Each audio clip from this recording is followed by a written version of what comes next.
dat ik hier vanmiddag durft met jullie tips zijn. Mijn naam is Delila Jarbrand, heb je in de inleiding al gezien.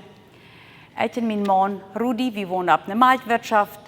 En we hebben, als hier zijn alle erwachsen, so ans Haus ist ladig von Kenia. In de grote Kenia fangen an te komen, dat is wat wunderbaar is. Kannst du dienen Gott? Ich glaube, wir alle, wir kennen unseren Gott und wissen, aber ich habe 4 Jahre verreist mit 4 anderen Frühs, das Buch zu arbeiten. Wahrscheinlich wird in der Einleitung Krieg von das Buch geredet. Und wir wären so begeistert, weil wir unseren Gott näher kommen.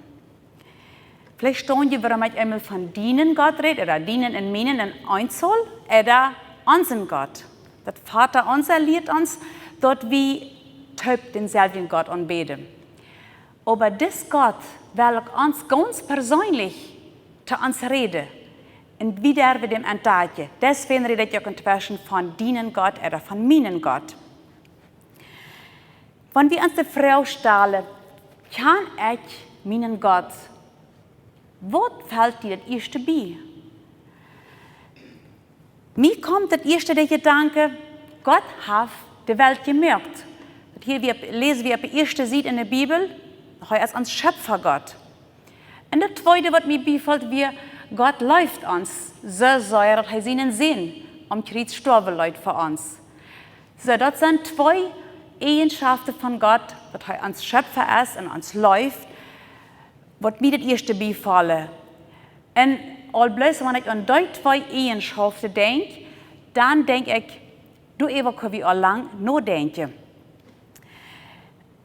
Wenn wir uns das verhüllen, ich sie von Gott geschaffen, du und ich, wir sind aus frühes geschaffen, wir sind von Gott gewollt, so als wir sind, so als wir jetzt sind. Einer ist blond, einer dunkel, einer ist gerade, einer kleiner, aber in unserem Sinn, so als wir handeln, sind wir unerschütterlich. Einer redet hier, der andere ist an der Stelle, und das ist wunderbar.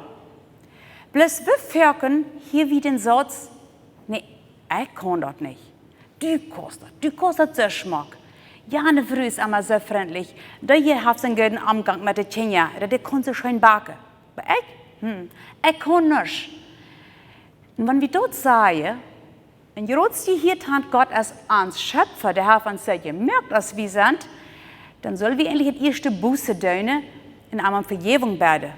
Wenn es heute will die Kreuze aus du bist, mit deinen Gaben, was du kannst. Und mit dir soll der wie am Deinen in der Dankbarkeit anwenden. Auch das andere, dass er seinen sehen, so sehr läuft, dass er dem für uns sterben leid, das ist unbegreiflich, habe ich durch auch in der Österbotschaft so viel ewige Hölle gekriegt. Dort ist einfach, wo wir ins Leben lang und üben müssen. Dort hat der Psalmist einen wunderbaren Vers. Und den möchte ich hier in der Bibel verlesen. In Psalm 139, Vers 14 sagt der Schreiber so, das hat du geschrieben. Ich danke dir dafür, dass ich auf eine erstaunliche, wunderbare Ort gemerkt sie. Wunderbar sind deine Worte.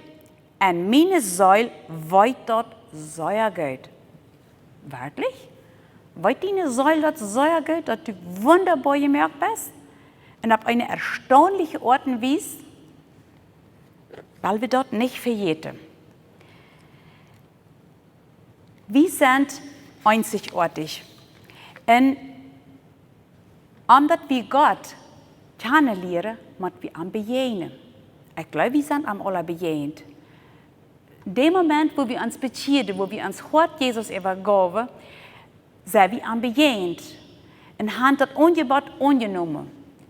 Aber am nicht zu lernen, müssen wir am Sinne Vollmacht zu erleben, müssen wir am kennen. Und das, was wir hier kriegen. Deswegen sind wir hier taub. Und deswegen habe ich mich auch für das Thema entschieden. Und anstehe, weil ich nicht mehr die Eigenschaft, was mir das Tollste fasziniert, was mir das Wichtigste war, als ich das Buch arbeite, nämlich Gott ist souverän. dat is een sehr fremdes Wort. Dat wir mir auch sehr fremd, ich kann das meistens nicht mal aussprechen und verschließlich danach weiter, was das meint. Aber dort hat mich gepackt, dass wie der Buch sagt, dort wird bedient und höchster steht, unabhängig, also er ist von schönen Menschen, von schönen Umständen abhängig, hervorragend, das bedient, der steigt ein bisschen herüber aus der anderen. Dort wird wie der Buch über souverän sagt. Und ich finde, dass der Schreiber von 1. Chronik, Kapitel 29, Vers 11, das ganz am besten ausgedrückt hat. Und du sagst das so, die Gott als der Majestät, der Gewalt, der Herrlichkeit, der Glanz und der Ruhm. Denn alles im Himmel und auf der Erde es dient Gott als dort kennekriegt. Und du bist über alles als Haupt. Du bist über alles als Haupt. Dort sagt der Schreiber von Gott. Das ist wie in der Einleitung all hier, der Allerhöchste. Er hat alle Dinge in seiner Gewalt. Dort ist Souveränität. Und er ist nicht abhängig von dem, was passiert. Uns beeinflusst immer. Das war da, und nämlich die Säure wird rein, dann kann wir nicht kommen. Vielmals, ich bin es wieder nicht gekommen sind. Ich einen langen Weg habe und der ist immer säureblattig. Ich sehe abhängig von Gott weiter, wenn ich vorher will. Aber das Gott ist nicht abhängig. Diese Eigenschaft wird mir deswegen fehlt so wichtig. Wie weit das alle, was wir für ein schweres Jahr fehlt, heute, wo so viele Covid-Kranke wären, einer und der andere starb. Und dann fragt man sich, lebt die ganze Welt nur Gott über hin? Geht das seine Kontrolle? Und es macht das so unsicher und Angst, wenn er sie echt ohne wenn er es wäre auch von meiner Familie ohne. Und als ich mir dann kijk mit dieser Eigenschaft miteinander sagt und mir das verurteilt, Gott, der hat auch das in der Hand. Diese Krankheit, alles, was nicht passiert, das verbleibt am nicht. Er weiß, was hier auf dieser Welt rannt. Und dort gab mir eine wunderbare Ruhe und Sicherheit. Ich sehe ihn am Gebäude und er weiß, was wieder geht.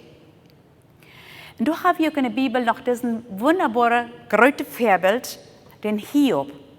Nachdem er seine Kinder alle verloren hat, wo er sein ganzes Habengeld verloren hat, dann sagt er, ich weiß, dass du alles kannst und kein Verhaben, die verhindert werden kann.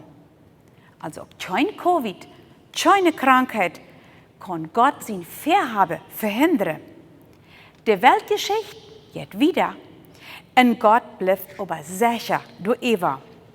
Wie Menschen, wie weit dann manchmal nicht wird wieder geht. Ich glaube, wir haben alle einmal Situationen in unserem Leben gehabt, wo wir dachten, nun geht es nicht wieder. Aber Gott steht durch Eva. Und er hat uns zwei Dinge gebracht, wie was er uns aber verhalten hat. Das ist das eine, das ist nämlich sein Wort.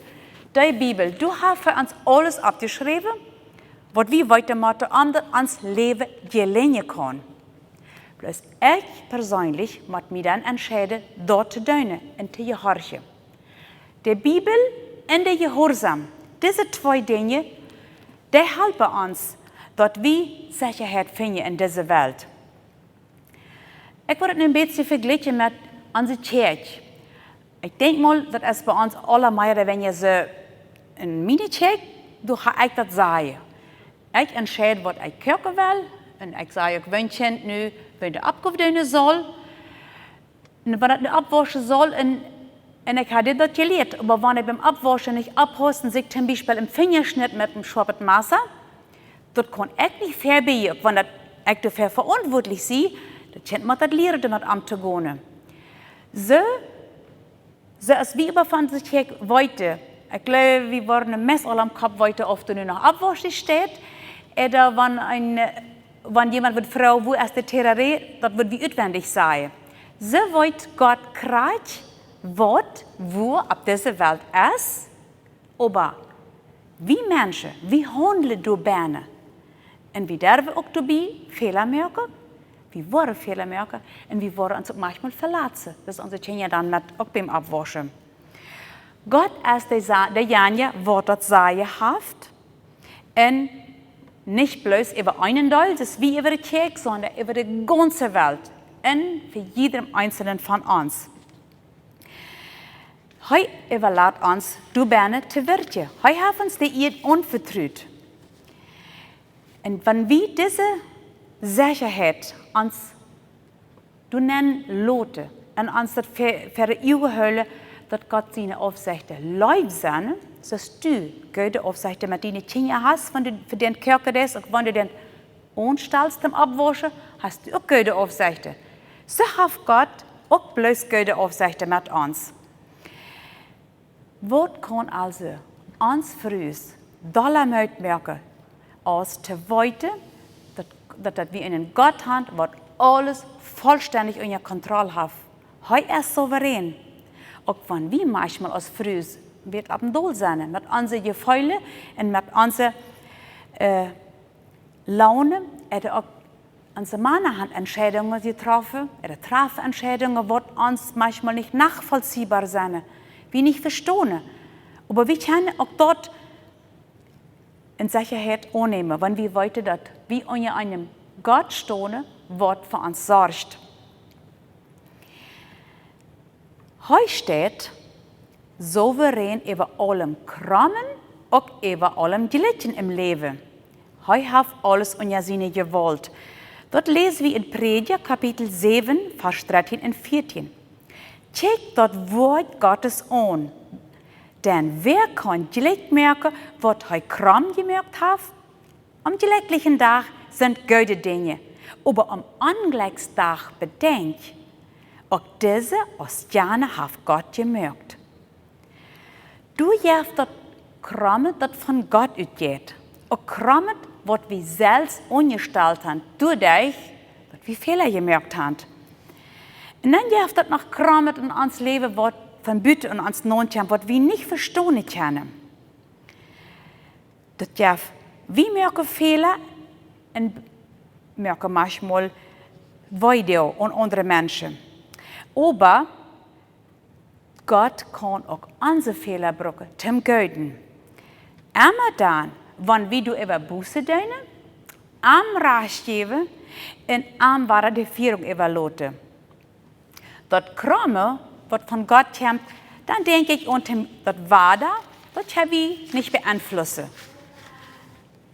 Gott hat die Welt geschaffen, den Regen, den Himmel, die Erde ist geschlossen.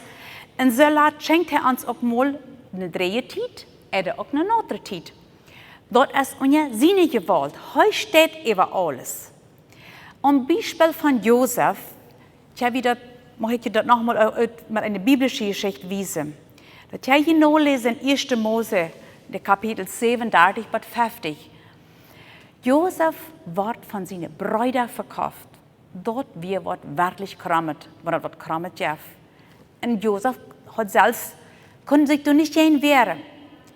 Wie weit das in Ägypten kam, in einem Potiphars Haus wir, dann wird nochmal ein Schlag verarmt, dass er im Gefängnis dann kam, ohne dass er schuldig wird.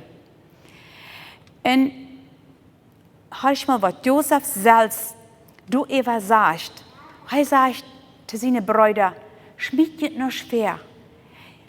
Wenn's Gott hat mich vorabgeschickt.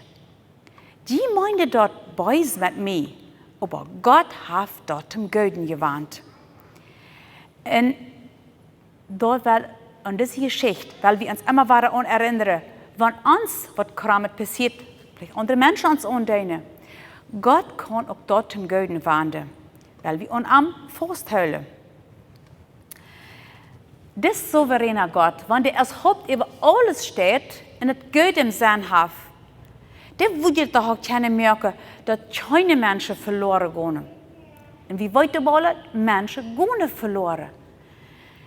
Wenn Gott uns alle den freien Willen gegeben hat. Er will nicht, dass jemand verloren geht. Absolut nicht, als das sein will. Aber du und ich, wir dürfen uns selbst freiwillig entscheiden. Für ihn oder auch jenen.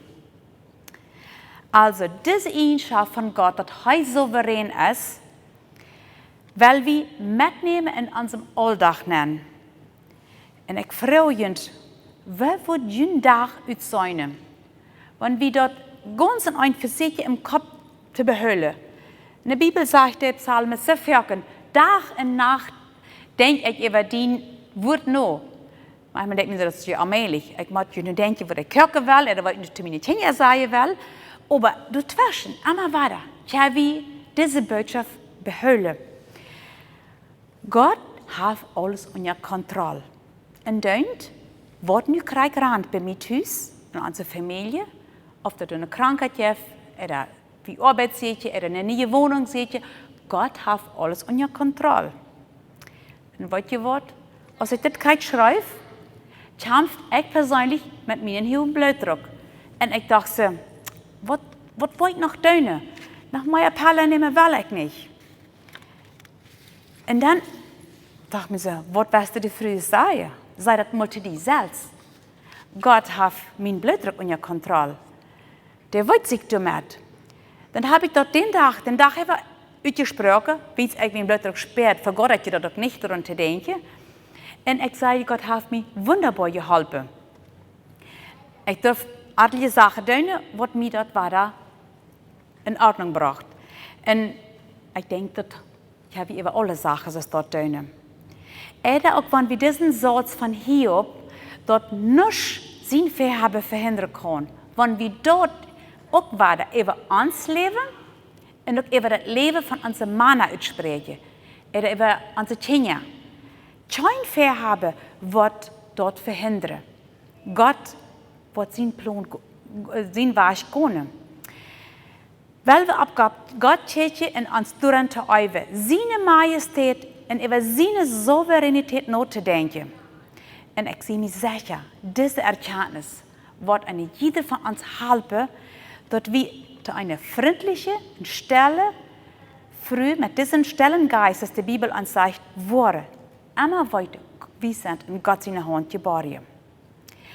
Die zweite Eigenschaft, die ich gewählt habe, um über nachzudenken, ist, Gott ist vollkommen weise.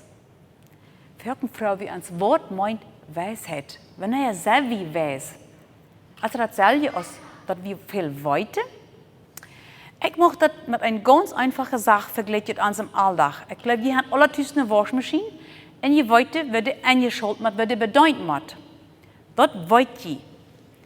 Aber wenn ihr die Waschmaschine stehen habt und alle Wasch von der Familie liegt gries ran, dann sei wie weit alle, dann sei wir nicht weiß, wenn wir den nicht ansammeln und auswaschen. Aber wenn du die pünktlich ansammelst und auswaschst, dann bist du einmal weiß, wenn du den weiter brücken das, im rechten Ort und Weise. Aber dann kommt noch die biblische Weisheit, die geht noch einen Schritt wieder. Die sagt nämlich, dass der rechte Zeit wird dort weiter zu der bestmöglichen Lösung wurde. Und dann überlege ich mir, wenn ich nicht pünktlich meine Wäsche gewaschen habe, und der hängt alle Berlin, und dann wo ich an, da eine Frau, da eine Bekannte, vielleicht eine dieser Gruppe, ist krank, und der hat 3 kleine Kinder, und wir wollten alle, dass ich dann immer viel diese Wäsche. Dann kann ich hingehen, und ich habe Zeit, auch der Wäsche zu waschen. Das ist für mich biblische Weisheit, dass ich meine Worte für mich anwende und dort dann auch für andere brauche. Gott, der vollkommen weise ist, der ist unbegrenzt und seine Fähigkeiten, seine Worte uns zu übermitteln. Dass wir davon auch profitieren, dass wir das können anwenden in uns Leben. Gott selbst kann nicht Fehler merken.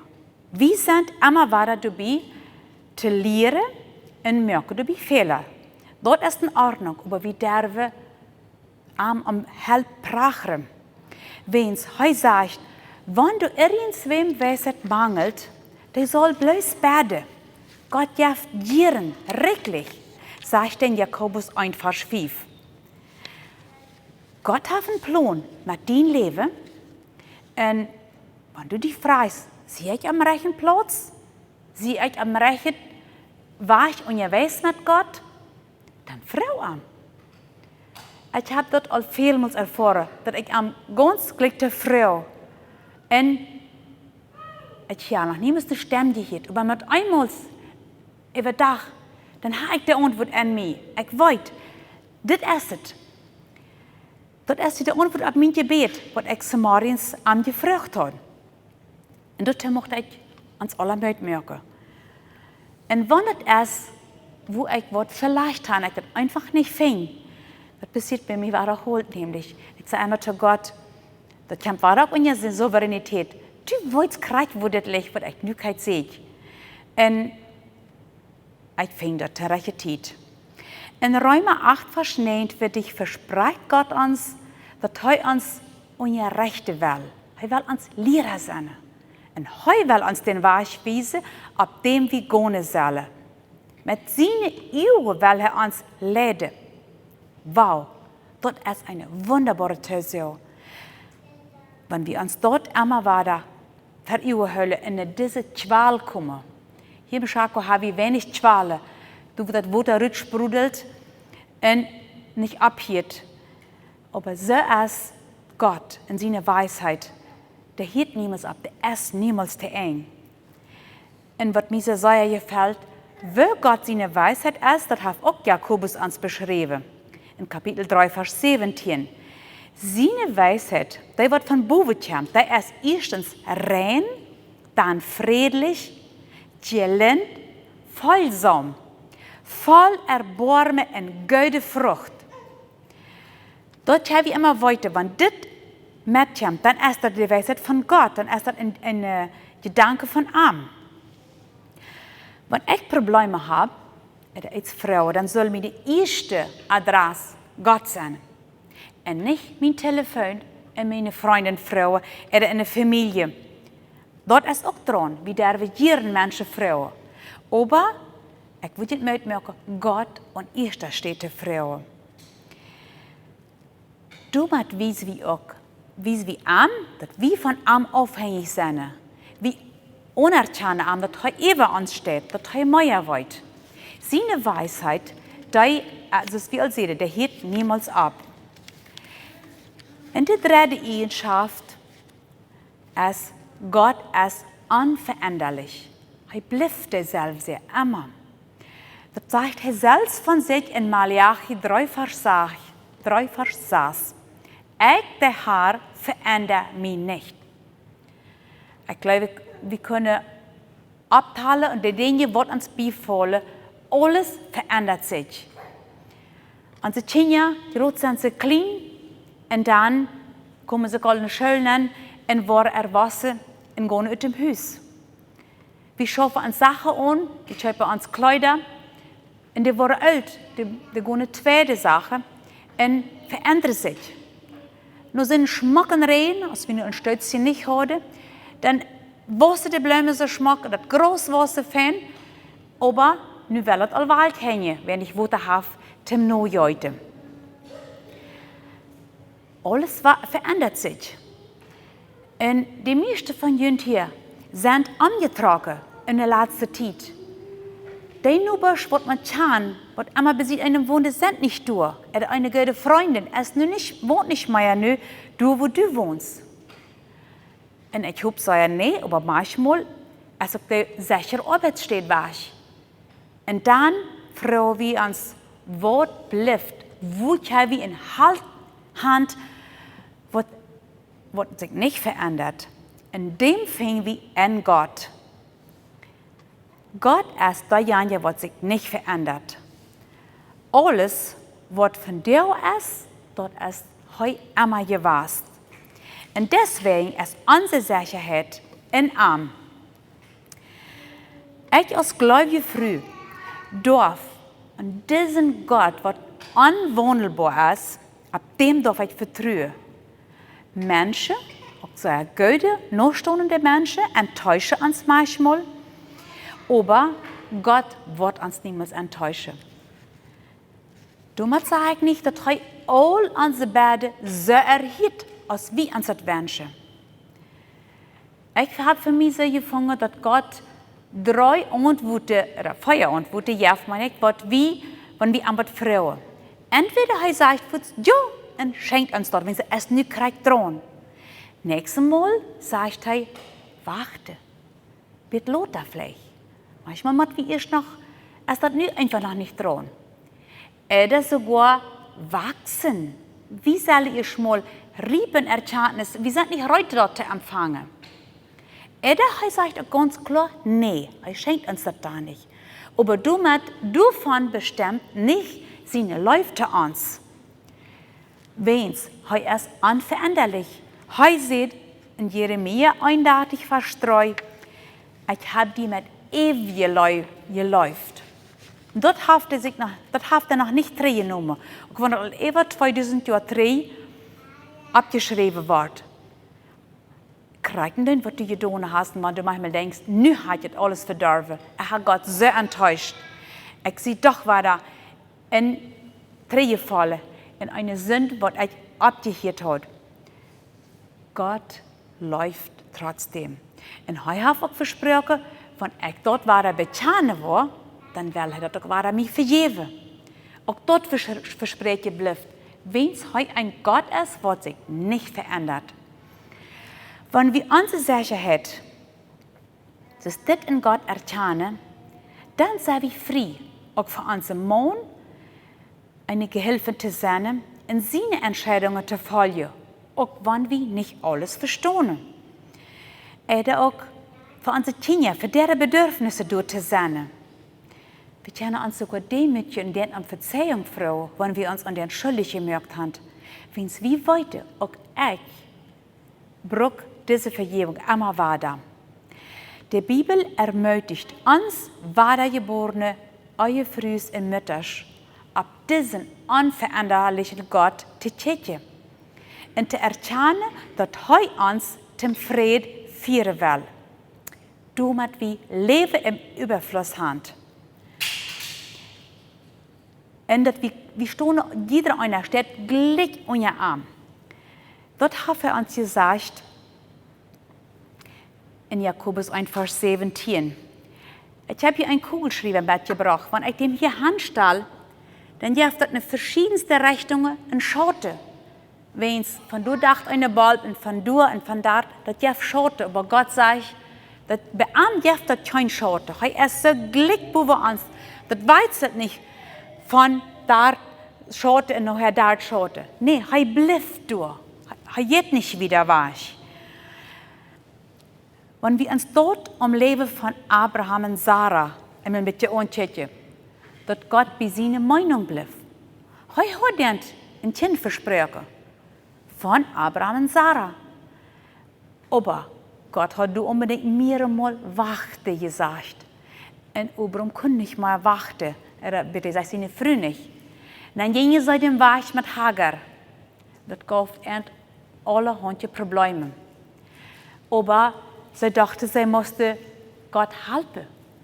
Ich sehe Gott wie unabhängig, hat wie schon am Anfang gesagt. Ein souveräner Gott ist unabhängig von uns Menschen. Heu hält sein Versprechen. Die waren ein Kind kriegen von Jünbet, von Abraham und Sarah. Und das ist für Gott kein Problem, auch nicht, wenn das nennt dich, das alles ist, weil das ist nur ein Baby kommt. Gott verändert sich nicht.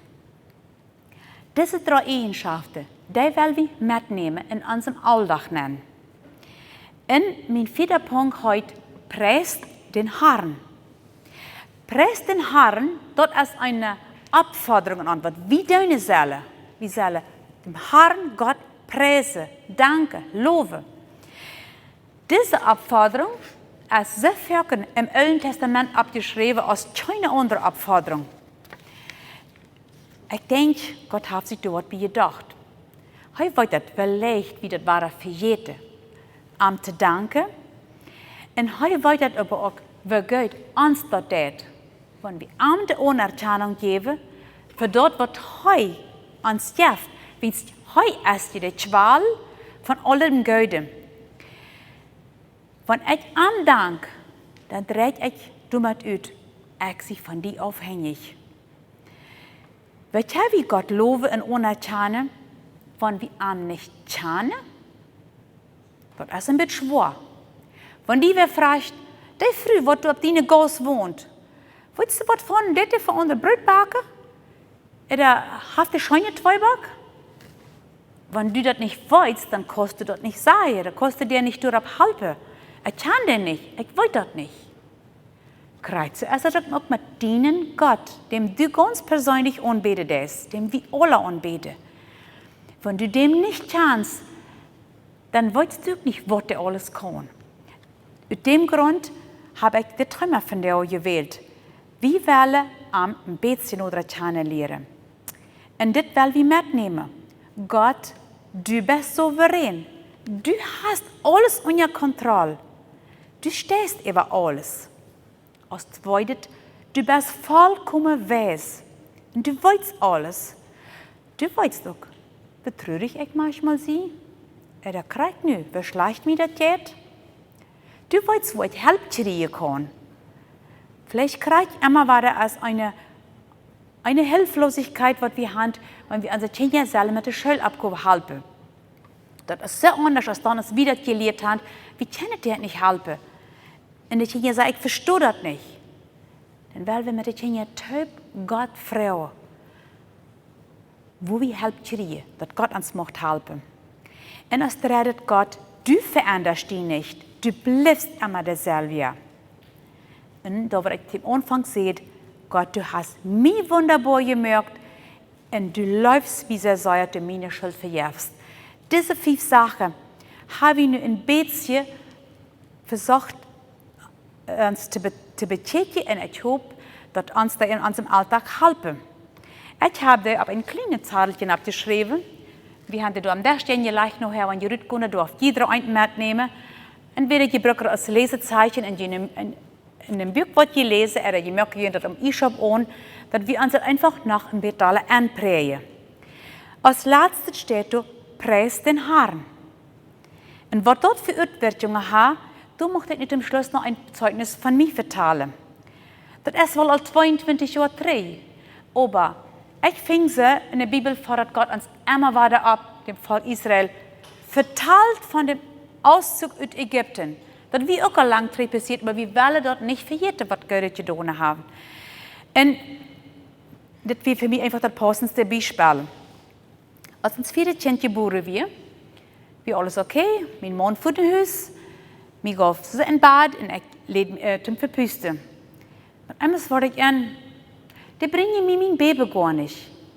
Und dann habe ich eine Schwester und sage, will mein Baby gar nicht mehr? Da wir inzwischen all Nacht geworden. Und sie sagt, der Doktor wird zum Morgens mit dir reden. Oh, dann ist dir doch irgendwas nicht in Ordnung. Wenn der hat mir mal meine Frau beantwortet, bringt mir gleich mein Baby. In dem Moment fällt sich mir so, ich fällt in ein Loch, aber ich spürt ganz klar ohne eine Hand. Ein Leute trägt das so fern aus. Wie tief kann ich fallen? Niemals tiefer aus dem Gottes Hand. Was soll ich nicht tun? Das ist danach, das ist dies da, mein Mann ist nicht hier, der ist ein Haus gefahren. Ich kann ihn auch nicht anrufen, wenn es wie heute, dann hat keine Telefons nicht, wenn es nicht so ist. Und das Krankenhaus ist für mich fremd, ich kenne keine Menschen. Aber jemand hat ab der Nacht eine Bibel hingelegt. Und ich bin sehr dankbar für die Bibel, was du wir. Ich schlug die bloß einfach so ab, ohne zu checken, wo ich die abschlug. Und ich habe gerade Psalm 118 abgeschlagen. Und da war ich los, passt rein gar nicht zu mir, dachte ich so. Dankt Gott dem Herrn, denn Heu ist gut und seine Gnade ist ewig. Aus der Bedrängnis rübt ich nur Gott. Ja, dort passt all für meine Situation. Aber du wieder sagst, Gott ist für mich. Ich will mich nicht ängsten. Und Gott schenkt mir die Kraft. Ich danke am du einfach im Krankenbad. Ich weiß nicht, was ist los, aber ich danke ihm und ich lobe ihm. Ich fühle immer so, diese Handlung, dieses Gebet, hat mir das nächste Jahr durchgebracht. Wir hatten viel schwere Zeiten. Uns Kind hat einen sehr, sehr schlimmen Herzfehler und muss viel operiert werden. Mir sagt das dies da, und ich fange unter Gott zu sagen, Wenn du glaubst, das später, dann hol du deine die. Und das deutet er dann noch. 5 Jahre oder ein Jahr wir. Das wir uns schon, wie wir traurig in viele schwere Zeiten, aber das Danke habe ich das ganze Jahr über diesen Vers mit mir mitgebracht. Dank Gott dem Herrn. Und ich sie fast von überzeugt, dass dort wieder Kraft gab, und immer weiter, zu besorgen, zu pflegen, so als sei wie in ihrer Entwicklung mit schwacher und langsamer als andere Babys. Deswegen will ich uns alle Mut merken, weil wir jede Gelegenheit utnutzen, um Gott zu erkennen, für dort, was er getan hat, dort wird sich ab deine Familie, ab dein Heim utwirken. Und wie diese gute, unerkennende wird Gott utsprechen. Soweit ist meine Ausführung bei dir. Ich bin mir bewusst, dass wir schon in der Einleitung hier in seinem Wort, hier, wo wir noch viel, viel mehr kennenlernen und auch was eng von uns leben, wo wir das noch nicht alles ausgeschafft haben und alles weiter. Aber weil wir dran bleiben, mit Gott der Arm wieder kennenzulernen. Ich will nur noch mit uns beten. Allmächtiger Gott, du bist souverän. Du bist der vollkommene Wesen. Und du veränderst dich nicht. Dankeschön, dass wir dürfen die ein bisschen mit diesen Eigenschaften anchecken. Und ich danke dir dafür, für jedem einen, was hier herrscht. Und dass du diese Botschaft wirst in unsere Herzen einprägen. Ich bete dir darum, dass du uns hilfst, immer weiter, dass das und uns, in unsere Familie, in unsere Umstände nun zu checken, dass du überstehst, du hast alles unter Kontrolle und du weißt, auch was wir kriegen, nie brauchen. Bitte schenk du uns dort. In deiner Nummer seid mit Danksagung, Herr Jesus. Amen.